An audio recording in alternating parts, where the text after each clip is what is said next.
Hello, everyone. I am Sean, and welcome once again to my Horror Corner. Today, we're going to be talking about another classic, a movie that I'm sure all of you have seen. But today, we are going to be talking about Jaws from 1975. Absolutely love this movie. Love this 4K edition that I have picked up with this one as well. Um, so yeah, I mean, no sense in holding back completely on my thoughts on this one. This is such a classic movie, and I noticed something this time around watching it. I've seen this movie so many times before, but I did notice something this time that um, I guess I had been wrong about for a while, maybe, or at least just in my opinion. But before we get started, again, let me thank you so much for watching the video today. I really do appreciate that. So thank you. And to those of you that have been subscribing, thank you so much. Your support means so much to me. I really do appreciate it. So thank you all for your support, your encouragement. It means so very much to me. Let me put on my glasses so I can see what's happening. And we're going to go ahead and get right into Jaws today. So, brief synopsis for the film, even though I know we all know what this is about. This is just kind of my formula. But when a young woman is killed by a shark while skinny dipping near the New England tourist town of Amity Island, Police Chief Martin Brody wants to close the beaches, but Mayor Larry Vaughn overrules him, fearing that the loss of tourist revenue will cripple the town. Oceanographer Matt Hooper and grizzled ship captain Quint offer to help Brody capture the killer beast, and the trio engage in an epic battle of man versus nature. Jaws was released June 20th of 1975, directed by Steven Spielberg, screenplay by Peter Benchley and Carl Gottlieb, maybe how you pronounce that, not sure. Based on the novel Jaws by Peter Benchley, produced by Richard D. Zanuck and David Brown, cinematography by Bill Butler, music by John Williams, distributed by Universal Pictures, a runtime of 124 minutes, budget of $9 million, box office 477.9 million. Huge success. Known as the original summer blockbuster. Scores are also high all the way across the board. Rotten Tomato critic score is 97%, audience 90%, and an IMDb score of 8.1 out of 10. There's so many things. Well, let me first talk about the cast here real quick. Roy Scheider as Chief Martin Brody, Robert Shaw as Quint, Richard Dreyfuss as Matt Hooper, Lorraine Gary as Ellen Brody, Murray Hamilton as Mayor Vaughn, and Jeffrey Kramer as Deputy Hendricks. So let's start with that. Let's talk about the cast for just a few minutes. Um, I absolutely think everybody does a good job in this film. I think Roy Scheider is absolutely great as the police chief. Robert Shaw, fantastic job as Quint. Richard Dreyfuss, great job as Hooper. Just everybody all the way across the board does a really good job. But with those three being our primary people in this film, I just think they all did an amazing job. So yeah, I think the performances in this movie are very, very good. As far as the characters themselves, you know, I I do think that Chief Martin Brody is the most likable out of everybody in the film. His wife Ellen also, uh, seems to be likable. Um, Obviously, you don't like the mayor, just for the way he's doing things. Quint is kind of one of those guys that just by the way he is, the way he carries himself, his demeanor, you could have reason to not like him, but I think you still find yourself liking him in the film as well. And then Hooper, kind of, yeah, he's a little arrogant, I think. But he also knows what he's talking about, and seems to be right a lot in this film, and also seems kind of like a fun-loving, goofy guy in a way as well. So, yeah, I like the characters in the film. I think the performances are amazing. So, out of the gate, those are some definite strong points about the film, in my opinion. Notes: there's a lot of stuff out there. I mean, the movie came out in 1975. There's all kinds of things out there about Jaws. Um, and a lot of it people have probably heard before. I still want to point out a few things here and there. Just some notes that I had taken. Some of them I may skip over. We'll just kind of see, how this goes. But I'm sure a lot of this stuff people already know. But if you do, just bear with me, and we'll go through this. So, Jaws was the first major motion picture to be shot on the ocean. The mechanical shark often malfunctioned, causing Spielberg to uh, mostly suggest the shark's presence and employing the theme then to indicate appearances. Um, I think that is, and we'll talk about that a little bit as we walk through the plot. And I've heard countless people say this, so it's not like this is anything, just groundbreaking or that no one's ever heard before. But I think one of the great things about this movie is that it gives us, Jaws is one of those that shows you that sometimes the unseen is scarier than the actual scene. Being a slasher fan, I love seeing what's going on. I love to see the slashers. I love to see the kills. There's so many things out there that I really like about that. But sometimes when it comes to really what's scary, sometimes the unseen is more terrifying. And I think that's something that was done incredible in this film is just knowing that Jaws is there, and by that theme, which absolutely amazing, one of the best themes in movie history, in my opinion. Great score for this film as well. You just know by that theme that he's around, and I remember the first time I saw this as a kid, I was terrified. Like a lot of people, I was horrified of going back to the ocean. I was so scared after seeing Jaws. I mean, I've told you before that as a kid I was scared of absolutely everything. I was so scared, after seeing Jaws, and Jaws 2, that, I didn't wanna get in the swimming pool. I was like, "Well, what if a shark got in the pool somehow?" I didn't wanna get in a lake. I wasn't even real sure about a bathtub, to be completely honest with you. Shower is probably better because who knows what might happen in the bathtub. So, yeah, Jaws did its thing on me when I was much younger. But even growing up and as an adult and seeing this film and um, I still don't want to fuck around with sharks. I still don't think it's a good idea to get in the ocean, to be completely honest with you. But um,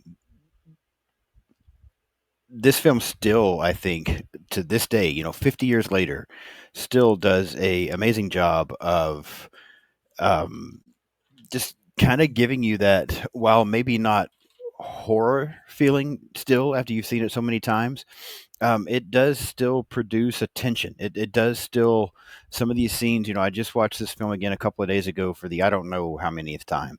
And I still find myself, even though I've seen the movie countless times, I know what's coming, just hearing that music and know that you can't see it, and putting yourself in the position of some of these characters and what they're experiencing. This is still a very terrifying movie, in my opinion. So yeah, I think that the problems they were having with the mechanical shark not always working, and that causing Spielberg to kind of do this a different route where you weren't always getting to see things. I think that turned out to be, the better. I know this film went way over budget. The film, it took much longer to shoot than they thought. They had all kinds of issues filming on the ocean. Uh, there was a lot that went on. Too much for me to really cover all on here and still keep this in a decent time frame.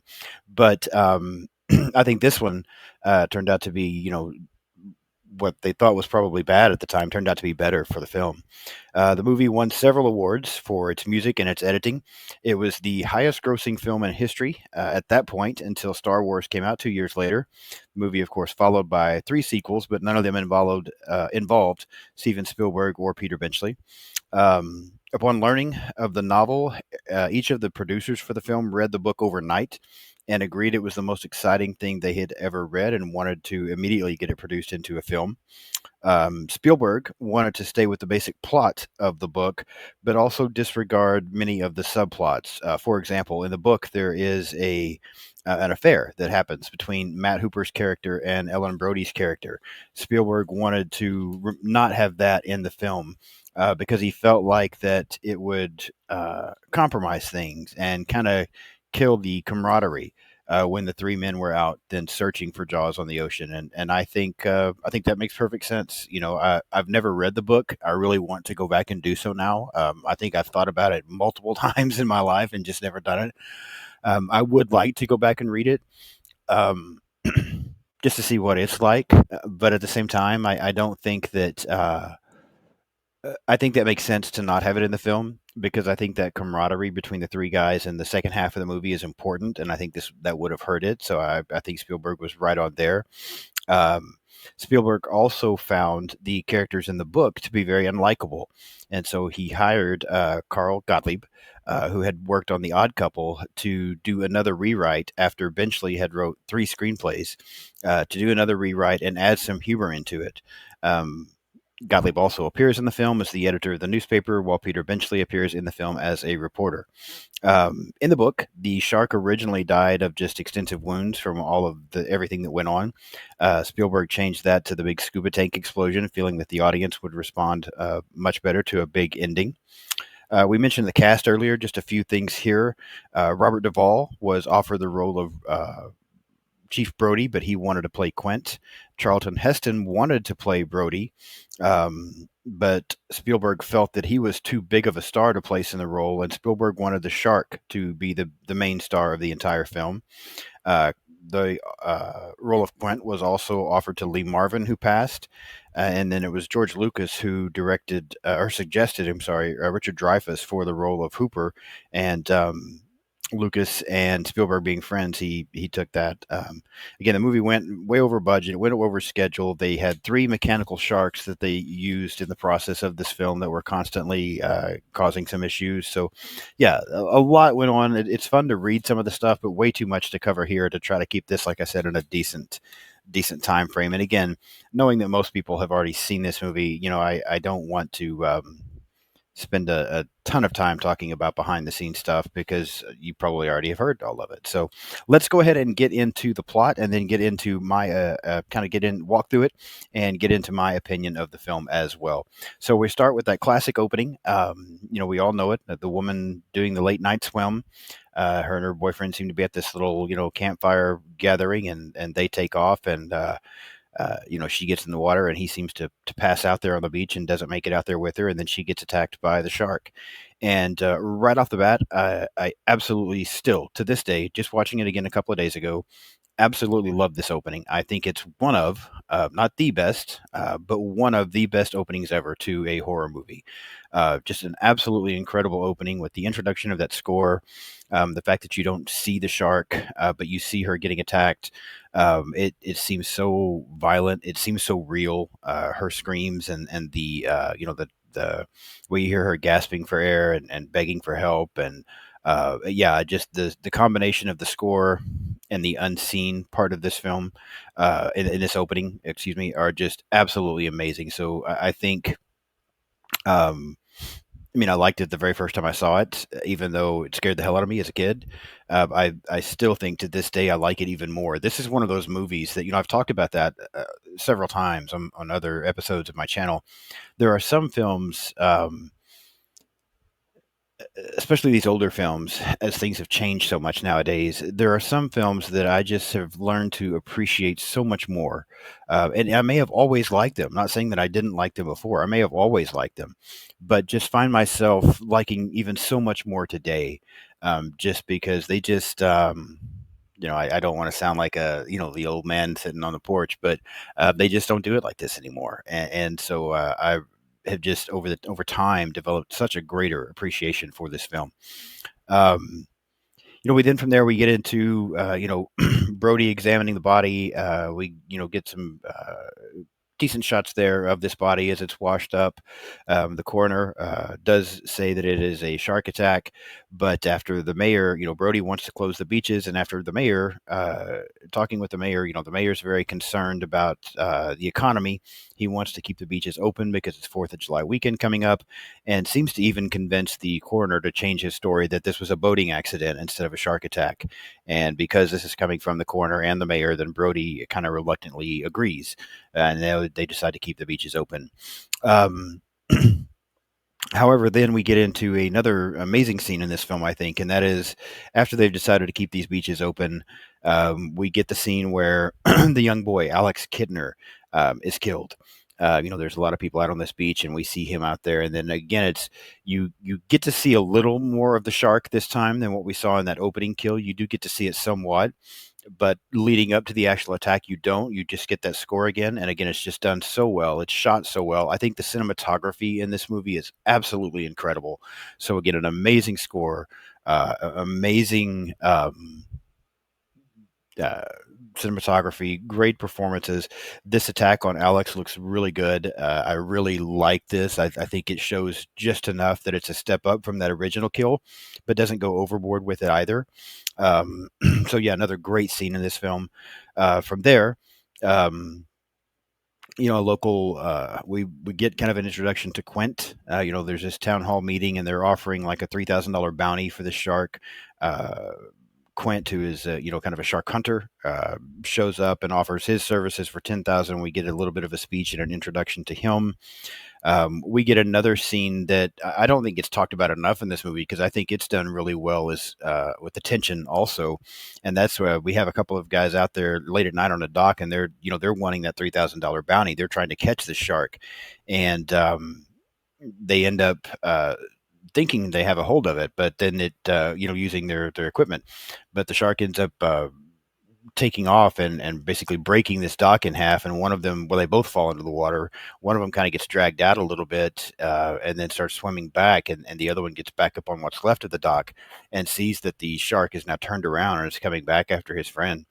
And his friend's just trying to swim back. And it's another good, he barely makes it, but it's another good moment where you're getting um, kind of some unseen again and more of that great score. And I just think it does a great job of bringing some tension into the film. I think it's a scene that gets not because there's so many other big scenes in this film. I think this one gets overlooked a lot, but I still think it's a great scene.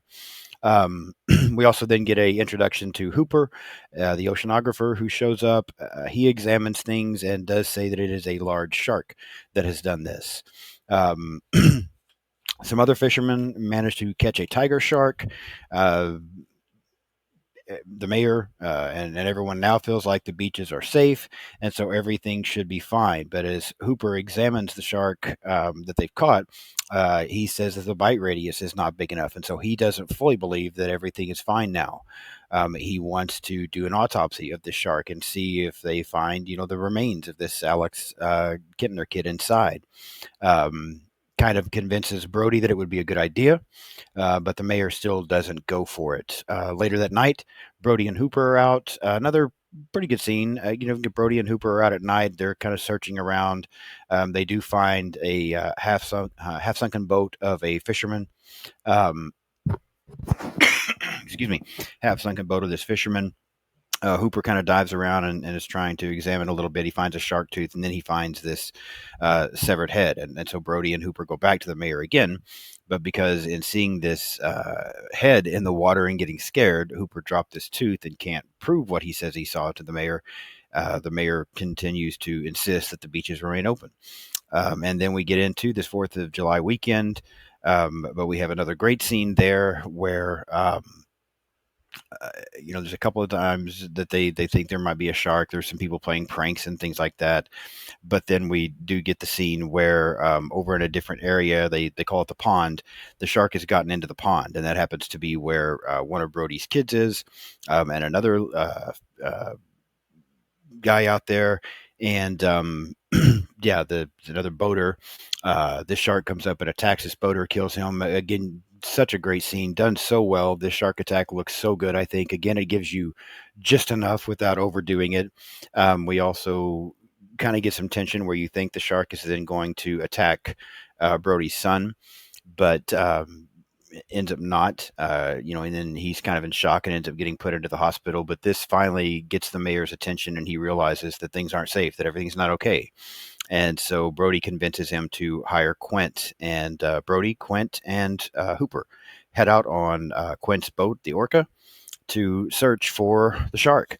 So we're about halfway through this film, and here's where I said that I realized something that I feel like I had been wrong about, just from my personal opinion. I know other people feel this way, and that's perfectly fine.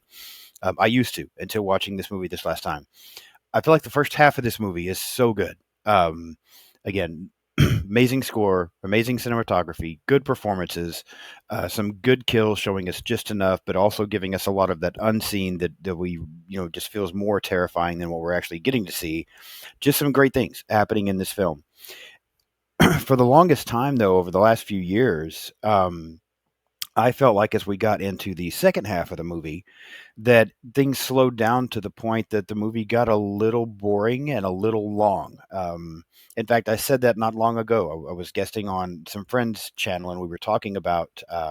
Actually, I take that back. I think it was my channel, but we were talking about shark movies on the first live that I did. I remember now, and in talking about Jaws, I did mention that I felt like this film while still being really good, did have some moments in the second half of the film where it drug, and I felt that way for a couple of years. But as I was watching this the other day, I don't know if it's because, like I said, I've developed such a greater appreciation for some of these older movies now than what I had before. I really don't feel like this film drags like I thought I did. I think that the performances here, you still get some things happening. Maybe it's not often, but you do still get some good scenes with the shark. I just think it's the performance of these three actors here is also good in the second half of this film, that it carries you through what could be considered slower parts. I can still see where other people would find the movie slow in the second half of the film and maybe a little boring in the second half of the film, especially if they're wanting to continue with the attacks and even up the level, like we've seen in the first half of the film. So I see where that opinion could be there. I just didn't find it to be that way this time, and I thought it was in the past, but I just didn't find the second half of this film to be as slow as what I thought it was before. And I don't know why, because again, I've seen the film multiple times, and that was an opinion I had for quite some time. But watching it the other day, I didn't feel that way. And maybe again, it's just because of that appreciation that I've gained for this movie even more over time. But we do get, another classic scene where Brody is throwing chum into the water. Jaws comes up, and this is the first time Brody has really gotten a good look at the shark and seen how big it was. And we get the classic, we're going to need a bigger boat scene. Um, Quint is able to harpoon the shark and have that harpoon attached to some flotation barrels. And they feel like that will help them not only keep track of the shark, but the shark won't be able to go too deep into the water because of these barrels. But this shark is so massive it pulls the barrels underwater, and you see Quint kind of getting a little shocked here. And then we do get into some of those scenes, like I said, that could be considered slower. You have other moments where they attach two barrels to the shark and they're still trying to find him, and moments where he's nearby, and that kind of thing.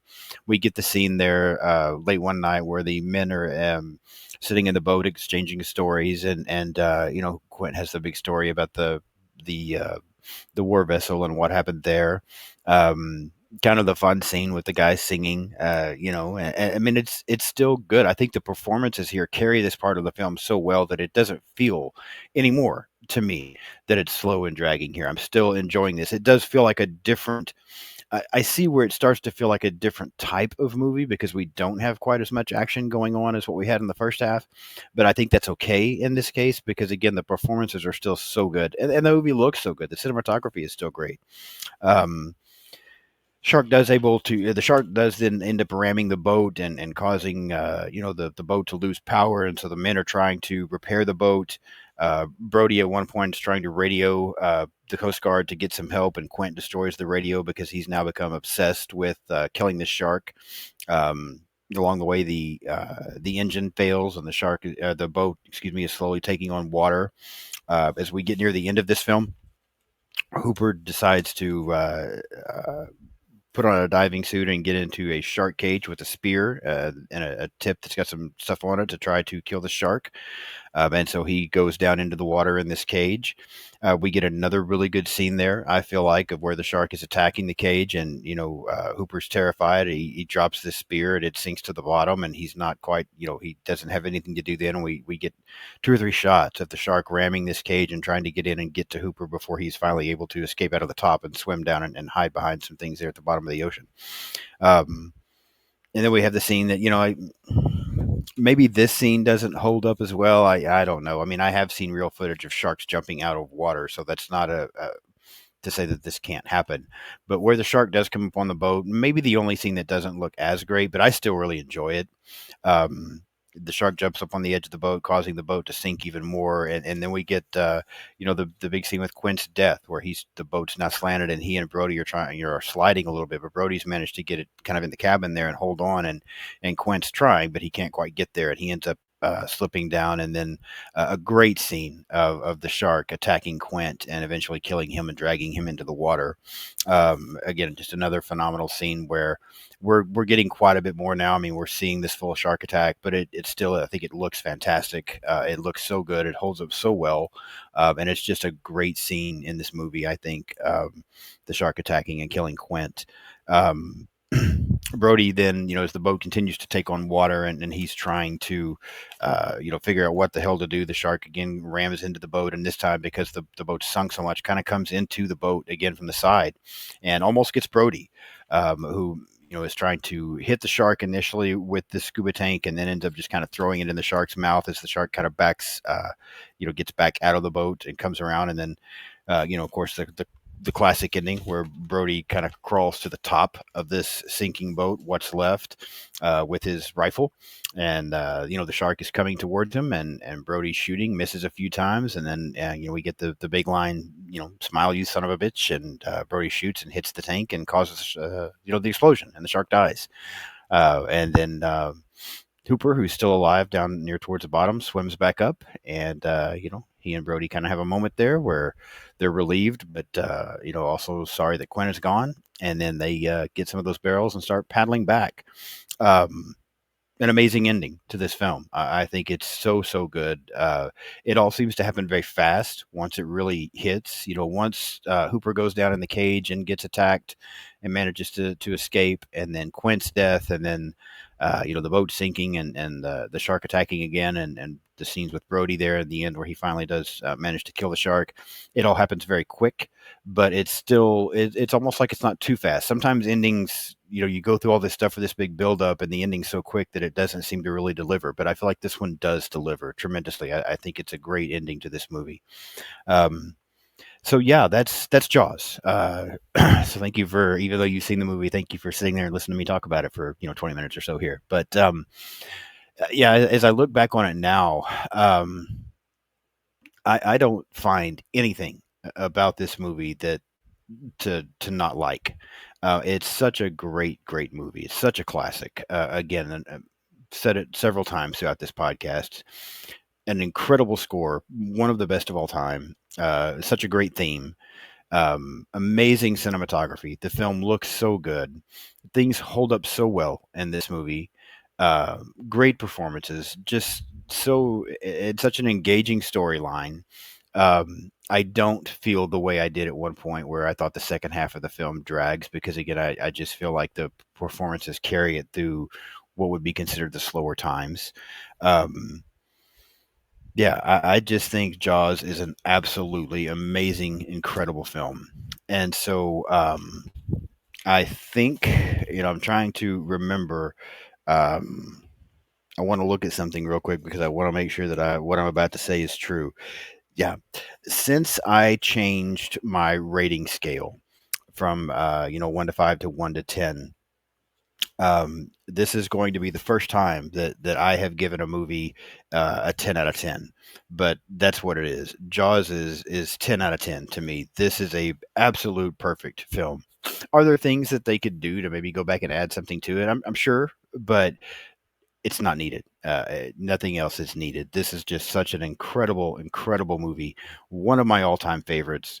Yeah, so 10 out of 10 for me on Jaws. I think I love everything about this film. So that's my take on Jaws, and now I'm curious as to know what you think about this movie. I'm sure you've seen it, so let me know what you think. Does it still hold up to you? Do you, is it a 10 out of 10 for you? Are you one of the ones that think the second half of the film is slower? Because again, I do understand that.